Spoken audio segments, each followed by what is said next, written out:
خوشحالي ده سوله خدای ګوستر نعمت دی ورونو سوله کې عزت دی فرشتې د امن خدایا زموږ ملک ته کړې راټولې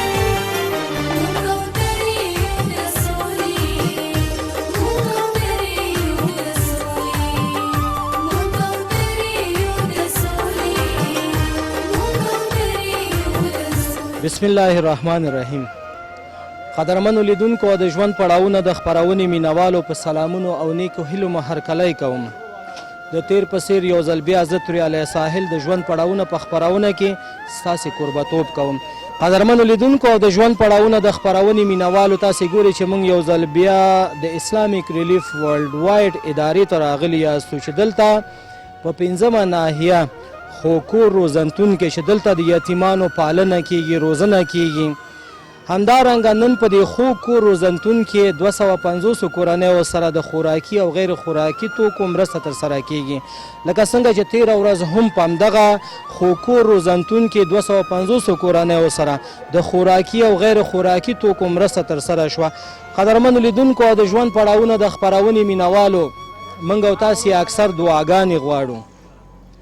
ما هم د تلویزیون د لارې دعاګانې وغوښتې، الله تعالی ته مو سوال وکړې. همدارنګه زموږ ځینې امامان په جماعتونو کې اعلان وکړه چې 2 رکعاته تاسې نفلونه وکړئ تر څو زموږ په دې هیواد ګران هیواد افغانستان کې د خیر یو باران وشي. خو قدرمنو لیدونکو د ژوند پړاوونه د خپرونې مینوالو زموږ ځینې داسې کورنۍ به وي چې په خیمه کې به شپې او ورځې تېروي. هغه چې کله په دې اسمان کې وریځ راځي نو د الله تعالی نه به دا غوښتنه کوي چې یا خدایه ته باران مه کوه. هغه ځکه چې باران کله وشي دا خیمه به زما په ماشومانو باندې ساسي، زما په دې خیمه کې به اوبه راشي. نو د دې له وجه هغه کورنۍ اکثر الله تعالی ته دعا کوي چې خدایه ته باران مه کوه. دغسې کورنۍ نن په دې خوږ کور روزنتون کې راغلي دي. د دغه خویندو ورونو سره به هم 2-3 خبرې کوو. همدارنګه د اسلامیک رئیلیف ورلډ وایډ ادارې هغه مسئولینو نظر به هم اخلو په دې هیله چې دا خپرونه هم تر پایه پورې وګورئ او د ژوند پړاوونه خپرونې سره پاتې شي.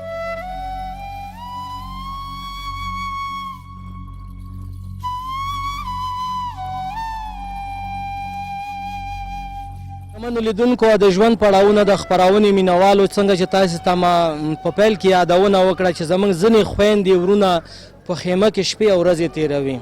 کله چې موږ سروې ته تللي وو دغلته زموږ یو خوراکي او ترڅنګ یې هغه واړه ماشومان چې همدارنګه یو کوچنی ګلالی ماشومه تاسو ته درپېژنو چې لاسونه یې سوځېدلي دي. دا د دغه ګلالی ماشوم لاسونه ولې وسوځېده او څنګه وسوځېده دغه ګلالی کوچنی ماشوم سره به هم خبرې کوو. د دې ترڅنګ دغه خوراکۍ چې دلته ولاړه ده چې دوی په خیمه کې شپې او ورځې څنګه تېروي او دغه بارانونه په دوی باندې څنګه تېر شو دې سره به هم خبرې کوو.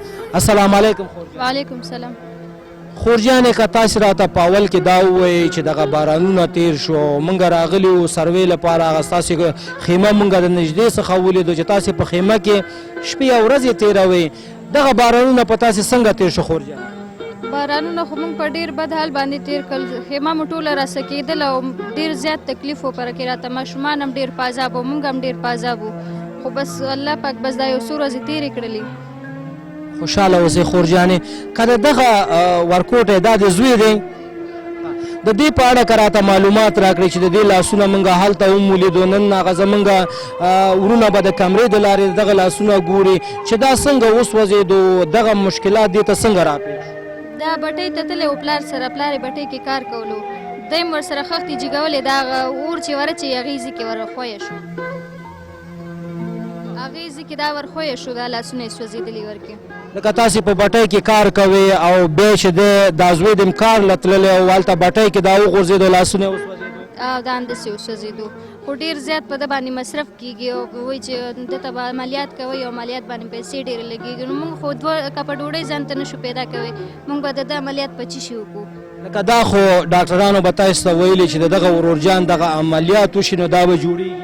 وایي دا جوړېږي خو دته عملیات وکړئ. نو تاسې د دې عملیات ولې نه کوئ؟ نو موږ سره دومره کمه دي چې موږ خو 2 کپه ډوډۍ ځان ته نه شو پیدا کوئ. موږ د ده عملیات په چی شي باندې وکړو؟ د تاسو نه مې دا غوښتنه ده که تاسو موږ سره مرسته چا وکړله او موږ پرې د ده عملیات وکړو د ده به ژوند جوړ شي د ده خو آینده زندګي د دا به څنګه دا ژوند تېروي تاسو خیر د خپله سوچ وکړئ تاسو خپل اولاد باره کې سوچ وکړئ که هغوی داسې شي سبا تاسو به څنګه په زړه باندې تېرېږي مننه خورجانې دغه نن چې تاسو سره دغه اسلامیک ریلیف ورلډ وایډ اداره تاسو سره مرستې وکړې دغه ادارې نه څه غوښتنه لرې څه ویل ورته غواړې خورجانې دی سره د خدای ډېر ښه وکړي چې موږ سره په دې سخته کې مرسته وکړله او زموږ یې دومره سخته اسانه کړله خدای دې ورسره ډېر ښه وکړي خدای دې ورته جنتونه ورکړي خوشحاله اوسئ خورجانې د دغه کوچنی ګلالی ماشوم یادونه هم ما تاسو ته وکړه غواړم چې دوه درې خبرې مختصر دغه ورور سره هم وکړم نوم د څه دی ګرانه عابد جانه لاسونه د بچی ولې داسې شو پټۍ کې سوځېد پټۍ کې پلار سره کار ته تللی وې او وسوځېدو خښتې مې ټیک کوي ایسته ولیدم پکې پټۍ کې وغورځېدې بچی کله چې سوځېدې نو ځان به د لاسونه به د ډېر درد هم کوه که نه هغه وخت کې د چا ته اواز کوه بچی چې کله وسوځېدې مور ته دې اواز کوه پلار ته دې اواز کوه پلار ته دې چغې والې چې پلار جانه رایشه زه وسوځېدم ښه بچیه دا نورو هلکانو ته چې کله ګورې د هغې لاسونه ښه جوړې او ستا لاسونه داسې کاږه پاتې دي هغه ورونه چې همداود د شرق راډیو تلویزیون نه تا ګوري هغه ماماګان دي ګوري هغه شتمن زړه سوان هیوادوال دي ګوري هغه ورونه نه څه غوښتنه لري چې تا ته څه وکړي بچی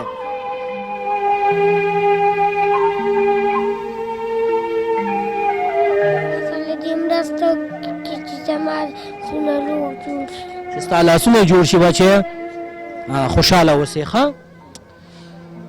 زی خورجانې قدرمنو لیدونکو د ژوند پړاوونه د خپرونې مینوالو د دغې خوراکۍ خبرې هم تاسې واورېدې د دغه کوچنی ګلالی ماشوم خبرې هم تاسې واورېدې د نورو ورونو سره به هم خبرې کوو د نورو خویندو سره به هم خبرې کوو په دې هیله چې موږ سره پاتې شي او دا خپرونه تر پایه پورې وکړو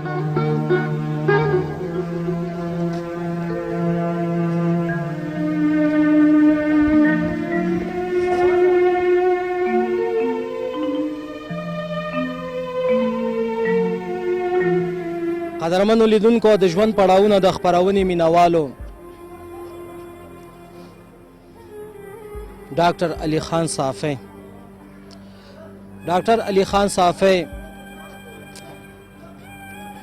هغه شخص دی که د دې په هکله زه څومره ویناوې وکړم خو دا به کم وي هغه ځکه چې کله موږ سروې لپاره د دوی سره ځو نو ډاکټر صاحب علي خان صافی همیشه یې هڅه کړې چې هغه مستحق کورنۍ هغه زموږ هیوادوال چې د ژوند پړاوونو سره لاس او ګریوان دي هغه یتیمان هغه کونډې هغه بېوزله کورنۍ تر څو پورې هغه مستحق کورنۍ انتخاب کړي او دوی ته هغه ټوکنې ورکړي تر څو پورې چې هغوی راشي او دلته په خوږ کور روزنتون کې چې د اسلامیک ریلیف ورلډ وایډ ادارې لخوا دوی سره مرستې ترسره کیږي چې هغه مستحقو کورنیو ته دغه مرستې ورسیږي تر څو پورې چې د دوی د ژوند هغه شپې او ورځې په خوښۍ او سوکالۍ سره تېرې شي ډاکټر صاحب علي خان صافی زما تر څنګ ولاړ دی دې ته ښه راغلاست او کوربدانۍ وایم السلام علیکم وعلیکم السلام ورحمت الله وبرکاته د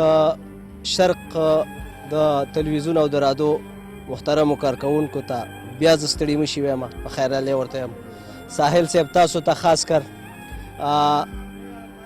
لکه څرنګه چې تاسو وګرځېدلی او ګرځېدلي وئ مخکې نو زه د شرق رادیو او تلویزیون اپریشیټ کوم او تقدیروم کمې کورنۍ چې د ستاسو د دې تلویزیون د خوا نه موږ ته وښودل شوې او موږ ولیدلې حقیقت سره چې د انسان د زړه د زغملو نه وي او که چېرته ستاسو په شان کاروایي په افغانستان کې د ټولو رادیو تلویزیونونو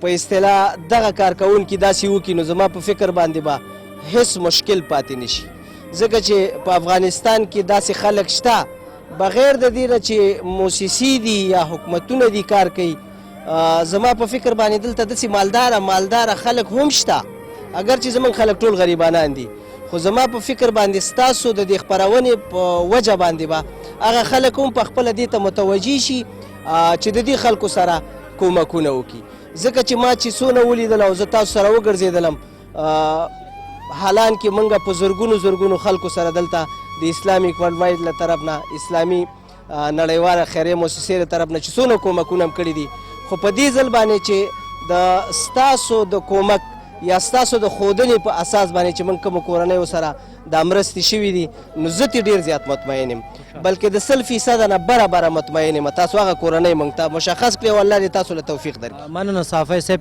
څنګه چې موږ نن ګورو تېره ورځ هم 2500 کورنیو سره مرستې ترسره شوې همدارنګه نن هم 2500 کورنیو سره خوراکي توکي او غیر خوراکي توکو مرسته ترسره کیږي. د دغه مرستو په اړه که معلومات راکړئ. دا مرستې لکه څنګه چې تاسو وویلې زمونږ اکثره ژمنۍ مرستې چې کوم دي په هر کال کې په ژمي موسم کې کیږي.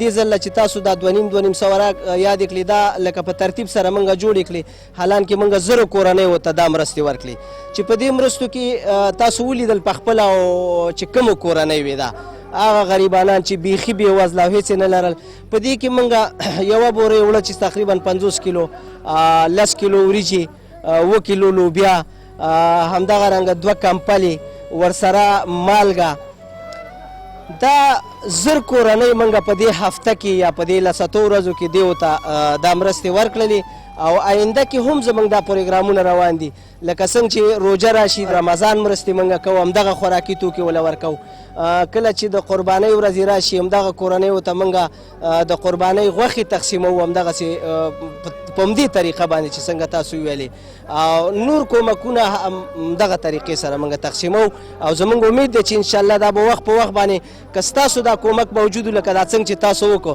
نو زما د ټولې نړۍ نه د ټولې نړۍ د مسلمانانو نه او خاص کر اسلامیک ریلیف د طرف نه انشاءالله دا به یو په څو چنده باندې زیاتیږي او دې خلکو ته به رسیږي. مننه صافی صاحب.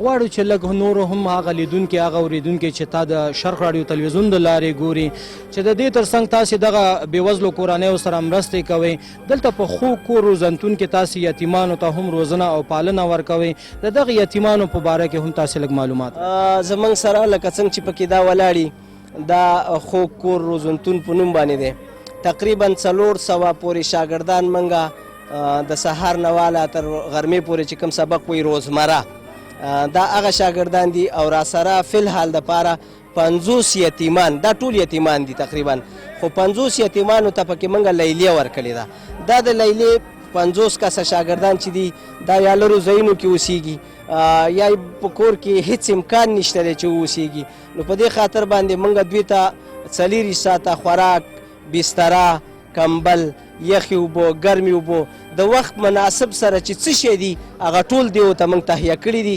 او د ډېرو کلونو راهیسې تقریبا 15-16 کالو راهیسې دا کومک د دوی سره روان دی. خوشحاله اوسئ صافی صاحب.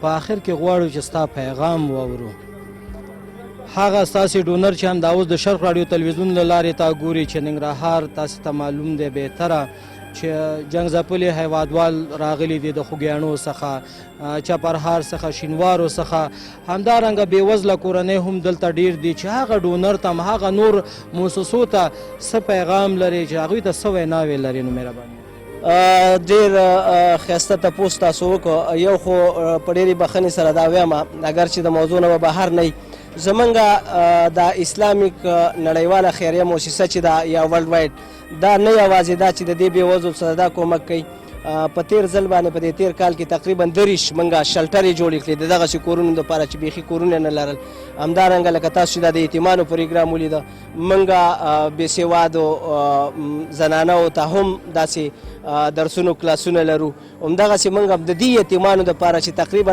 800 کورنۍ موږ سره دي هغوی دپاره موږ یو سپانسرشپ لرو چې دغه ډونران هغوی سره کومک کوي او تقریبا 80 یورو په هرو 3 میاشتو کې د هغوی د ماشومانو د تعلیم دپاره ورکوي مختلف داسې نور کومکونه هم زمونږ لکه جریان لري او لکه کیږي ورسره زما د ټولې نړۍ د مسلمانانو نه دا خواست دی لکه څنګه چې د شرق د تلویزیون او د رادیو د خوا نه دا خپرونې اوري او هغوی غوږونو ته رسیږي نو زما په فکر باندې دا ډیر زیات مستحق او ډیر په لټه باندې پیدا شوي خلک دي نو په دې خاطر باندې زما د ټولې نړۍ مسلمانانو نه دا خواست دی چې هر قسم کومک وي هر قسم کومک په افغانستان کې زما په فکر باندې تقریبا 90% خلک داسې دي چې دې ته محتاج دي. دا خو هغه خلک دي چې په 100 وږو کې یا په 100 غریبانانو کې یو کور ته ورکړل شوي دي. که چېرته د ټولې نړۍ مسلمانان لاس یو کړي او هماغه خپل خیرات او زکات دې ملک ته راولېږي، نو زما په فکر باندې به د دې خلکو په دې کومک باندې به ډېر خلک خوشحاله شي او د دوی هغه پرده به پرې راپټه شي. او بیا زه خاص کر د افغانستان خپلو خلکو ته، خپلو مالدارو خلکو ته دا وایم چې زمونږ سره په ګاونډ کې چې څوک اوسېږي او زمونږ سره په خپلوانو کې څوک اوسېږي، زه خو وایم چې دا زمونږ دپاره ډېره مهمه ده چې باید هغه خپلوان لس شل کوره واخلي او هغوی دپاره د میاشتې د هفتې د ورځې هغه موادونه، هغه مواد، خوراکي مواد، د ژمي مواد لکه بړستن شوه، کمبل شوه، دا باید کومک ورسره وکړي. موږ باید پټې سترګې پاتې نه شو. اول خو په ګاونډي باندې د کوڅې په کس باندې دا حق دی، بیا چې لکه د دوی نه وشي نو نور خلک به پخپله موږ سره کومکونه کوي. مننه صافی صاحب، خوشحاله اوسئ.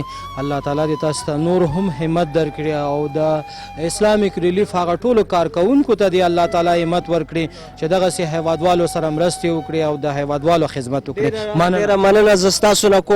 زه بار په هر ځای کې دا وایم چې ما چې د شرق رادیو او تلویزیون همکارانو لیدل، خاص کر ساحل صاحب، تاسو شعباز صاحب در سره شو، ستاسو هلې ځلې چې ما ولیدلې، زه خو وایم چې هېڅوک به همداسې پاتې نه شي چې هغه به خپل ځان به ډېر کمزوری کړي خو بل به قوي کړي. یعنې حتی ستاسو خپرونې ډېرې زیاتې مؤثرې دي. ستاسو نه نړۍ مننه کومه چې داسې غریبانانو ته او داسې زیاته ځان را رسوئ لکه دا نن چې تاسو رالی یا دا څو ورځې چې تاسو موږ سره وګرځېدلی. ستاسو نه ډېره مننه. الله هم هر کله راوله او ډېر خوشحاله اوسئ. ډېره خوشحاله اوسئ، کامیاب مننه.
قدرمنو لیدونکو د ژوند پړاوونه د خپرونې مینوالو، دلته یو بابا هم راغلی اسلامیک ریلیف ورلډ وایډ ادارې ته، دغه خوږ کور روزنتون ته چې دلته نن 250 کورنیو سره مرسته ترسره کیږي چې تاسې جریان ګورئ. دغه بابا هم راغلی چې دې بابا سره کومې مرستې وشوې. دغه بابا دغه ادارې نه نور څه غوښتنې لري او څه ویل غواړي، دغه بابا سره هم خبرې کوو. السلام علیکم. سلام علیکم جو رسی و خوب اسی قراری. بابای محترم، اگر اسمتان بگین که اسم شما چیه؟ اسم ما غلام سخی است، ولد سالم احمد. غلام سخی جان بابا، اگر بگویید که امروز همراه شما اینی کمکی شد از اسلامیک ریلیف ورلد واید، چی تشکری میکنین از اینها؟ اگر چیزی بگویید. خدا بسیار عزت بدهشان، خدا در دنیا و آخرت سخری کامیاب بشه. کلمه به لا اله الا محمد که امروز ما عرض داشتیم، امروز ما عرض داشتیم از طرف خدا است، خدا سر ما آورده است. در 15 سال 20 سال مده 20 سال پاکستان تیر کردم. اجامت و خانه زندگی چه چی رضا وشتوکا یک بچه کو بده برجان اگر یو برده شه جوان بچه کو بده غیر الی خدا کوچ مرام فالج زده است.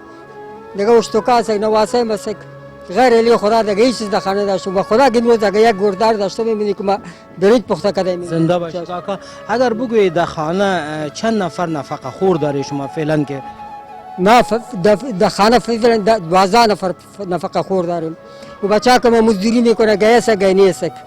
شما خودتان چی کار میکنین؟ کار روزگار چیزی میکنین؟ نه بیکار هستم، سر ما کیش مزدوری میکنه. خب امروز که امروز شما از طرف این اداره کمک شد، برای مسئولین این اداره چی گفتنی دارین؟ چی میگوین؟ خدا در دنیا و آخر ما برشان دعا میکنه. پای وقت نماز میخوانیم برشان دعا میکنیم خدا دگام وز بدشانه که کسی مسکین و فقیر کمک کنه. خدا دگام وز بدشانه. دیگه ما بسیار از پیش تشکری میکنیم، بسیار از پیشان رضا است و خدا از پیشان رضا شو. دا باش کاکا، تشکر کاکا.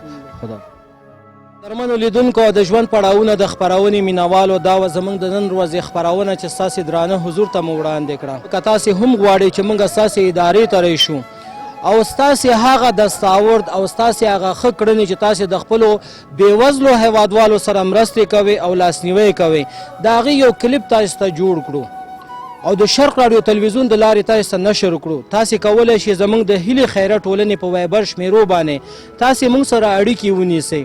زموږ د هیله خیره ټولنې د وایبر شمیرې دي چې همدا اوس تاسې د تلویزیونونو په پرده باندې هم تاسې ته ښکاري 0039 200 600 501. زموږ بله شمیره دی 0039 88 545. دا و زموږ د نن ورځې خپرونه چې ستاسې درانه حضور ته مو وړاندې کړه. تر بلې خپرونې چې زه توریالی ساحل او ما سره د کمرې په برخه کې شهباز نظري ستاسې په درانه چوپړ کې حاضریږو. تاسو په لوی او بخونکي رب سپارم. تل دې وي افغانستان، ژوندی دې وي افغانستان. لوی الله مو مل شه. د الله په امان. نور مې د سترګو خوږېدو څوک دی،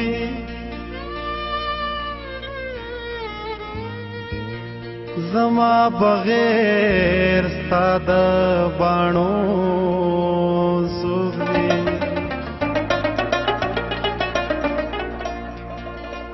زما د زړه په اور کې زه ډېر یم او په ما د زړه د سوځېدو څوک دی.